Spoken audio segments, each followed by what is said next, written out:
Welcome to another edition of the MDM Podcast. I'm Mike Hockett, our executive editor. About 5 to 6 years ago, the topic of culture in distribution wasn't a major topic at industry events and among industry leadership. But once the COVID-19 pandemic arrived and forced everyone to adapt to different working environments, along with giving workers far more leverage to request job flexibility, it put culture in the spotlight, and it figures to remain there. When I began scanning agendas for the busy fall 2023 event schedule, it was obvious that distribution associations have put a premium on culture discussions, and MDM did the same at our Shift conference in mid-September. For this podcast, my featured guest was Dr. Donte Vaughn, who is the founder of LightPoint Advisors, which is an organizational leadership and development firm helping business leaders and teams by providing leadership coaching, guidance, and solutions to transform how they engage and make decisions in business and in life. Dr. Vaughn was a featured speaker at an August CultureCon event just a few miles from my home office in Madison, Wisconsin, which I was invited to attend. His session there was titled The Great Resignation Myth, Bridging Gaps in Leadership Effectiveness Impacting Talent Attraction and Retention.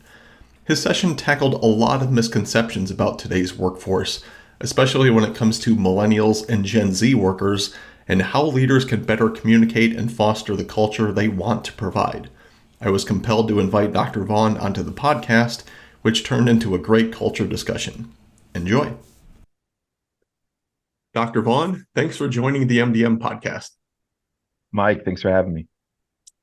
You've given your The Great Resignation Myth presentation at a number of different events this year, including at CultureCon here in my hometown of Madison, Wisconsin in mid-August. And I think it's great to raise awareness of some of the myths and misconceptions that really are tied to the post-pandemic labor situation. And as a millennial, I do appreciate you sticking up for my generation, which has been blamed for everything from the death of manners to capitalism to cereal. And so I think a great place to start with is asking you to describe the Great Resignation myth in a nutshell, as far as what's your elevator pitch for it? In a nutshell, I've really emphasized the point that statistically, this premise that there's a shortage of talent in the marketplace is simply not true. And what I mean by that is when you look at the rate of unemployment, when you look at the true rates in terms of unemployment claims, those trying to collect because they are truly not working, when you look at the rate of individuals actually noting that they are employed in some capacity, the numbers don't suggest that there's a shortage. In fact, they suggest that individuals are seeking other means of income earning potential. I shared during many of the speeches I've given this year that over 60% of income earned is generated outside of traditional wage and salary scenarios, right? So which suggests that individuals want to work. The challenge is organizations being an employer of choice. In other words, as I quoted, it's not that they don't want to work, it's just that they don't want to work for you. So how do you start to look internally as an organization and examine, have I created an environment and an opportunity where individuals, especially among millennial and younger generations, want to actually come and invest their time at your organization or within it, right? So we have to look at the leadership culture that fosters that experience. And one of the misconceptions that you focus on is the reputation that millennials and Gen Zs have gained for being job hoppers and, the Right. death of job loyalty out there. And I can't entirely blame society for assigning that stereotype, given that I have seen various studies mention that the average millennial changes jobs about every 2.8 years, and that varies kind of given by what source you're looking at. Well, others have shown that, 1 in 5 millennials have changed jobs in the past year, which is more than 3 times the number of non-millennials who report the same. But what I loved about your presentation is that it focused on the why behind those statistics and the context for why younger generations are more likely to job hop than older ones. So to dive in here, what are the key things that people should keep in mind whenever they see one of those new statistics about millennials and Gen Zs and that they don't have a sense of job loyalty? When I look at those statistics, I cringe because of your very point. It's this without context, it's difficult to really understand what the statistics represent. The reality is, millennial and younger generations seek opportunities that are grounded in purpose.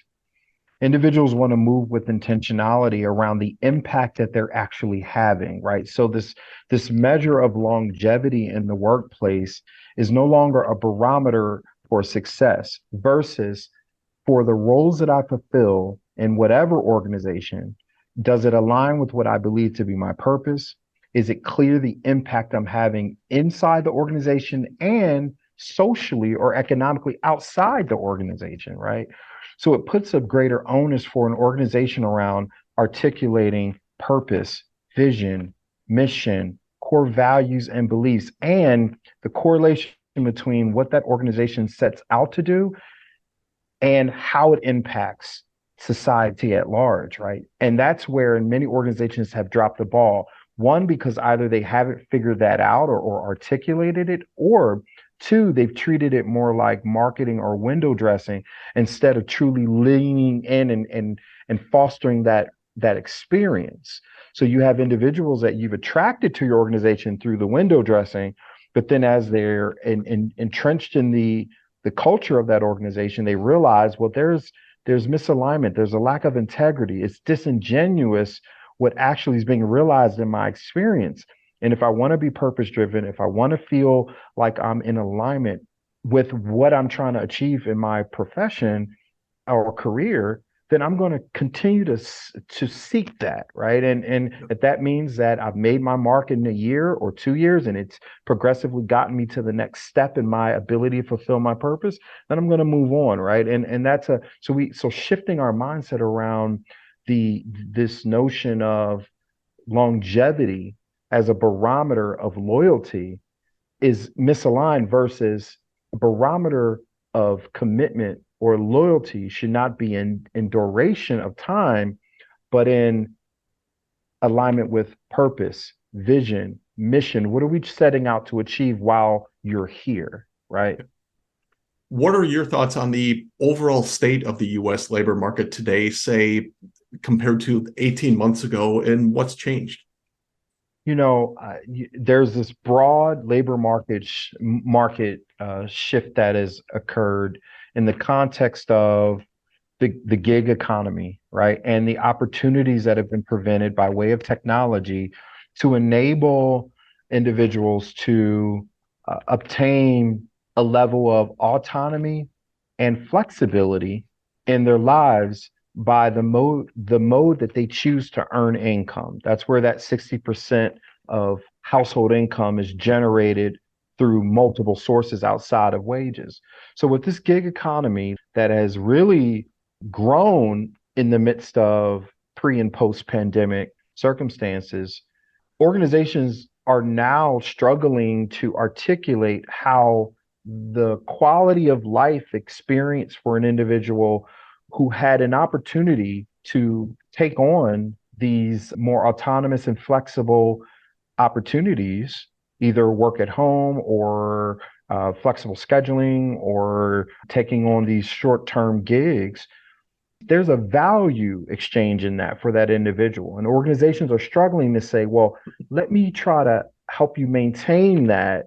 But by the way, it requires you to commit exclusively to me over this period of time with limited flexibility, limited autonomy, right? That's a hard sell. So this desire, not only you're trying to appeal to the experience that they can anticipate working for an organization, but you're also trying to appeal to the value proposition that they've experienced on the other side of that coin. And the irony is, imagine in the midst of the business needs where organizations were mass layoffs and all these other things happening, it was very easy to dispose of roles or to say, we can function with you in a remote capacity in the midst of a pandemic. But now all of a sudden, post pandemic, we can't function well without you physically being present. There's a lot of considerations that the prospective worker now has to weigh when determining, is this the right place to work? And I'll add one other point is Many people over the last couple of years made life adjustments in how they navigate their childcare, life adjustments in how they care for loved ones in their presence who no longer could afford third party care scenarios. There's so many circumstances that have now put a burden on an employer's ability to simply say, I'm going to pay well, therefore you should work for me. Your presentation emphasized the need for bridging gaps between leadership and talent and establishing better engagement with employees, which creates that natural motivation and stickiness for them to stay at a job. Yeah. Can you identify what those gaps are and a little bit on how businesses can bridge them? While there are many gaps, one fundamental gap I see starts with this multi-generational workforce and the idea that these biases, intrinsic or otherwise, inform how individuals are engaged in and outside the workforce. So part of the gap is how do we acknowledge these biases or our predispositions toward these multi-generational scenarios in both cases, both in those who are of a baby boomer or Gen X generation, potentially transitioning out of the workplace, and those of a millennial or younger generation. So, how do we start to acknowledge these preconceived notions we have? Because we have to get past these biases or misconceptions because it already puts a guard up between those individuals or those generational groups. So it's difficult to come together and be truly effective. So we have to acknowledge the generational biases that exist between those groups. And that becomes a significant gap. I think another gap that I've seen is this presenteeism that is emerging in this multi-generational workforce dynamic, right? Post-pandemic, we have these organizations battling between the efficacy of their business model, hybrid, fully remote, in office. And I think the measure of that has to do more with intentionality when we are together than the premise that we are all more productive, right? Again, going back to misconceptions and biases. Yeah, there are many reports that could just suggest one side or the other in terms of productivity. The reality is, if we are going to come together, how do I articulate the intentionality around and the value and what that means? You simply being present, but doing what I've already asked you to do remotely isn't good enough. It's not a good enough articulation. It's not a good enough business rationale. So I think that's another disconnect that we have to get past post-pandemic if we're going to reach a state of effectiveness. And I'll say one other gap among many is organizations have to get out of treating workplace culture or the aspects of workplace culture as an initiative, right? Or as this fluffy, abstract thing, right? Part of the premise of what I spoke to over the last few months has been around operationalizing leadership culture, right? Making it part of the strategic pillar of the business instead of treating it as, oh, we just want everyone to feel happy. It's like, it's bigger than that, right? Happiness ebbs and flows, right? How do we foster an experience for everyone that aligns with our ability to fulfill purpose, right? And that's a different kind of conversation. So I think those are three of many gaps I see that if we can bridge them, you can start to get to a level of effectiveness in your organization from a workplace culture standpoint that is tangible. As a part of the greater manufacturing sector, distributors have always faced an uphill battle of appealing to younger generations, especially now in a time when there are a lot of tech companies and startups and the gig economy, like you said, where it's easy for almost anyone to be an entrepreneur. And a lot of those kind of tech focused jobs have just a more natural cool factor to sell than distributors and manufacturers do, where the first things that an outsider pictures are dimly lit warehouses and factories and these monotonous job functions. That's right. And unless you know the industry, it is easy to overlook that distributors are rapidly adopting technology, whether it's in sales, customer support, You warehousing, bet. material handling, you You name it. bet. There are a lot of cool things happening at distribution companies. So from what you've seen, how can, manufacturers, distributors, or just industrial employers in general communicate the cool factor that they do have better to appeal to today's talent pool? Great question. I think part of it is, unfortunately, in our light and heavy industrial industry verticals, there's a lot of antiquation, right? In especially in the realm of talent attraction and retention. And oftentimes there's unpredictability in this space. And because of that, you're dealing in scenarios where there's a lot of variable labor and there's not a ton of investment, right? You start to lean in on third party staffing models and just firms have become almost complacent in how they present themselves to the marketplace. So this antiquation really is centered around, okay, my website, for example, it focuses on my services and the value of my services and not on the employee experience or why I am attractive. My social media, two significant gaps. One is in their adoption of social media as a tool, both from a lead generation standpoint, but also from a talent attraction and retention standpoint, right? So you have some firms who just simply haven't embraced it. And the firms that have, again, focus on service modeling instead of this depiction in real time of what the employee and customer experience is like. Like we get out of the human behavior side of things, and that's a significant miss coming from a human behaviorist, right? So we have to get to how do we start to leverage these platforms in a manner that provides visualization and kind of immersion into our organization beyond the services we provide, but the experiences we foster. And you can do that through the customer lens, you can do that through the employee lens, right? So, how do we really articulate that? Not just 20 years ago, where as long as I had a purpose, vision, and mission statement, and maybe some core values in the last 10 years, but how do I show the embodiment of those statements and how we operate every day, right? And if we can do that, we're going to get a little closer to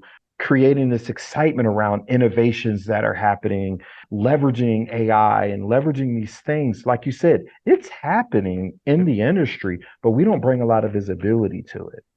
And you touched on this earlier, but flexibility has been a huge component of how employers across all industries have adapted their workplace culture to bridge some of those gaps and make it easier for employees to stay at these companies. But I've always wondered how companies like distributors and manufacturers that might have a considerable portion of their employee positions that have to be Have to be operating there. 8 hours a day and at least 5 days a week You at bet. their facilities in order to serve the customers in the way that today's market demands. Warehousing jobs are one of the first that come to mind, and people operating equipment, things like that. You bet. How can employers offer the flexibility that they want across the board when they do have positions that are naturally hard to make flexible? Just any thoughts on that sort of dynamic or flexibility tactics that you've seen work or not work at organizations that have Sure. positions that are a little more rigid? Like you touched on, the reality is not everyone can physically work outside of the brick and mortar location, right? Some of our solutions require us to physically be there. The idea becomes focused on how do I identify areas of agility in how I am staffing, but also how I am fulfilling execution around work. So, for example, if I have a 24/7 operation, distribution operation, three shifts, and everyone needs, I mean, physically, I cannot avoid you being physically there. Okay, right? Setting those expectations up front through the talent sourcing, screening, and onboarding process is essential so people don't feel misled. But then also in that, how do we get creative about how we're staffing, right? Everything from I've seen on-call crews that are, paid for an hour or 2 hours of their day to remain on call in the event that there's shortages, increasing roster pools while you're not staffing everyone every day, but you have a larger roster pool to account for shortages or gaps in coverage so that we're not overworking individuals where they're working 20, 30 hours overtime every week because you don't have a robust labor pool, getting more assertive in your recruitment processes so your candidate pools become more of a broader capacity to respond to changes as consumer demand adjusts or flexes, right? Really starting to challenge how we've approached it. I've seen a lot of organizations who've become very almost again complacent, but also narrow-minded and reactionary instead of saying, okay, let's get creative about our master labor scheduling and planning approach. And let's get really transparent, because when you become more transparent with your teams around what you're facing from a staffing standpoint, you would be surprised how many individuals actually have a desire or can fulfill a gap that you have, but because you're not communicating well across the organization, you don't realize you have these pockets of individuals who can shape crews, who can be more respondent in times of need, and you're not overworking your top performers. So there's a lot of strategies that I think organizations are just missing the boat on. And I have seen a number of distributors indicate that they're at least trying out 4-day work weeks with those kind of warehousing positions that have to physically be there, where Sure. maybe one shift works these different days of the week and a different shift works different days of the week. That way Yep. everything is covered, but you don't necessarily need everyone in there at the same time on the same Exactly. days. So I'd be interested Exactly. to see kind of how those experiments are going, and yeah, if it's something that could be adopted here. Yeah. With such a heightened focus on workplace culture coming out of the pandemic, I think there is a tendency for companies that are struggling on the culture side to want to try out a lot of new initiatives and quick fixes to improve their culture or create the one that they want. And a lot of times I got to think employers can see right through that, or think of it as, fake in so to speak. What's your advice on how companies that want to improve their culture can do it in a way that really is organic and legitimate, and can certainly avoid making things worse? Yeah, that's a great point, Mike. And my co-author of our book, From Culture to Culture, we quote in the book, you can't fake culture, right? Culture is experience. The values we share, the language we use, the behaviors we display is what makes up that cultural experience for any individual. So to your point, people see right through these kind of donut drives and pizza parties, right? The idea, I think, around being authentic is first to be clear about what is the experience you're trying to foster, right? I mean, because if you just take a cookie cutter approach, it may not actually add value to your organization. What are the values that are important to your organization in your fulfillment of your purpose, your vision, your mission? What are the behaviors that represent the embodiment of those values? And how am I being intentional and practicing those behaviors every day, and evaluating that the experience I expect from my employees is representative of that, and then being really vocal about that with your employees. Hey, we value these things and we know we're not perfect, but we're working diligently every day with intentionality, and it's not through a donut drive or a pizza party. It's through intentional engagement and interaction and decision making every day, and you're a part of that, right? Having those real authentic and sincere conversations. Then, as you correlate certain initiatives or programs as part of that effort, when you start to connect it to core values and objectives and areas of improvement you're trying to nurture, people can then see, okay, you're making an attempt. Oh, I get why you're doing this. Not let me throw you a pizza party and then roll out an employee engagement survey right after. That's not what we're talking about here. That's disingenuous and reactionary. What we're talking about is proactively saying we recognize we have opportunities to improve our experience for everyone. Here's what we think we want to do to foster that. And by the way, your insight to how to do that is also valued, right? Like those kind of real conversations. Treat people like living, breathing human beings who have thoughts and opinions and ideas. But at the end of the day, culture, the management of that culture, the driver of that culture starts with leadership. Leaders own the culture, not the other way around. And while a lot of our audience, or our audience of distribution executives, have indicated that they've returned to a full in-person working environment, there is more than a third that have indicated via our research that they plan to remain in a hybrid setup, at least for their office staff.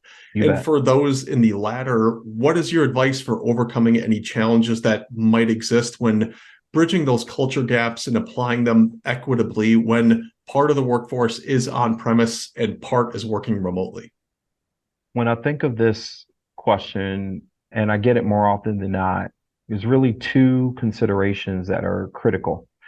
That is both accountability and, I would say, intentionality.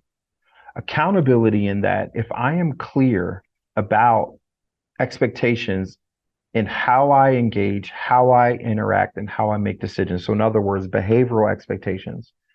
Then the format by which I validate that you are fulfilling those expectations can vary. You could be virtual, you could be in person, or you could be hybrid. I can still have a standard by which I evaluate how you show up.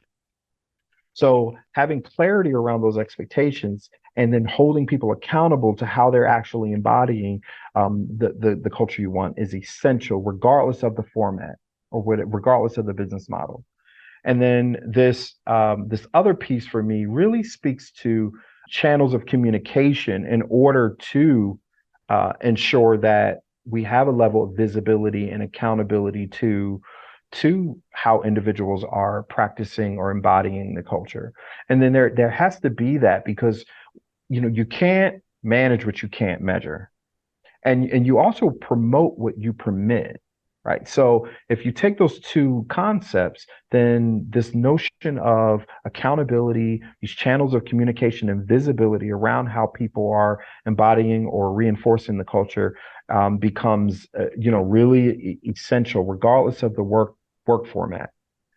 Are there any final words or parting advice that you would want to leave our MDM audience with of primarily distribution executives? Oh man, it's there's so much, but all I would say to start is, or to conclude, I should say, is taking a true hard look at your leadership culture through the lens of what you believe to be both contributors to your success thus far and what are gaps or barriers to your ability to achieve the levels of greatness that you believe your organization has the potential to achieve. Really is a great starting point, but you have to do so with some self-reflection as much as you're doing with an evaluation of your team at large. Because oftentimes you have either perpetuated through silence or inaction, or through your own actions that are in misalignment with this culture you desire. So as you reflect on the gaps and the opportunities, start with self, then look outward, and do so with a level of authenticity, transparency, and intentionality for where the potential lies, right? And that's where leveraging subject matter experts like myself and others really, equip you with an opportunity to have a third party and objective view on that. So I really encourage people to do all the work has to start with us. Dr. Vaughn, thanks once again for joining the MDM podcast. Thanks for having me, Mike.